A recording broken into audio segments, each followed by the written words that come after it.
नाशिकमधील महायुतीच्या नगरसेवकांची सहल निघणार आहे। मंत्री गिरीश महाजन यांच्यासह मंत्री उदय सामंतांच्या फोनवरून मतदारांना या सूचना आहे।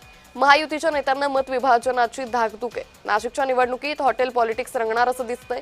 महायुतीच्या नेत्यांची नाशिकमध्ये एकत्रित बैठक आहे। बैठकीला मंत्री दादा भुसे, मंत्री नरहरी झिरवळ, आमदार पंकज भुजबळ, माजी मंत्री माणिकराव कोकाटे, आमदार राहुल ढिकले, आमदार नितीन पवार यांच्यासह महायुतीचे पदाधिकारी हे उपस्थित होते।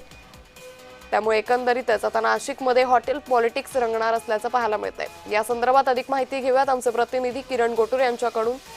किरण, नाशिकमधील महायुतीच्या नगरसेवकांची सहल निघणार आहे, काय अधिक अपडेट?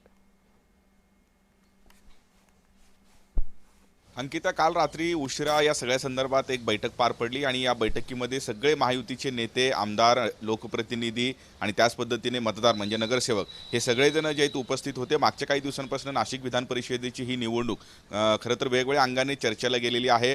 ही गीते बंधूंनी आव्हान दिल्यानंतर महायुतीचे जे आहेत उमेदवार नरेंद्र दराडे यांच्या अडचणी वाढलेले होते, पण गोकुळ गीते यांनी माघार घेतल्यानंतर आता नरेंद्र दराडे यांचा विजयाचा मार्ग मोकळा झाला असला तरी एक खबरदारी म्हणून हे सगळे जे उपाययोजना केले जात आहेत। काल एकूणच कालच्या बैठकीमध्ये जे एकूणच मतदार आहेत, नगरसेवक आहेत, या नगरसेवकांना घेऊन 2-3 दिवस फिरण्यासाठी जाण्याचा जो तो एकूणच निर्णय आहे तो झाल्याचा आपल्याला बघायला मिळतोय। या बैठकीला मंत्री दादा भुसे, नरहरी झिरवाळ, आमदार हे सगळे लोकप्रतिनिधी जे उपस्थित होते आणि त्याच पद्धतीने या बैठकीमध्ये फोनद्वारे गिरीश महाजन आणि जे उदय सामंत यांनी सुद्धा मार्गदर्शन केलेलं आहे। आज दुपारच्या सुमारास नाशिकमधले सगळे नगरसेवक हे ठाण्याच्या दिशेने रवाना जे ते होणार आहेत आणि खबरदारीचा उपाय म्हणून हे सगळे जे उपाययोजना केले जातात।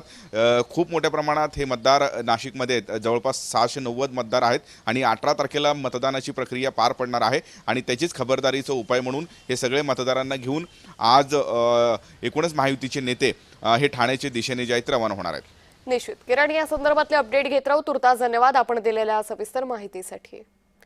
तर महायुतीच्या नेत्यांना मतविभाजनाची धाकधूक असल्याचं पाहायला मिळतंय। त्यामुळे महायुतीच्या नाशिकच्या नगरसेवकांची सहल निघणार आहे। नाशिकच्या निवडणुकीत हॉटेल पॉलिटिक्स रंगणार असं पाहायला मिळतंय।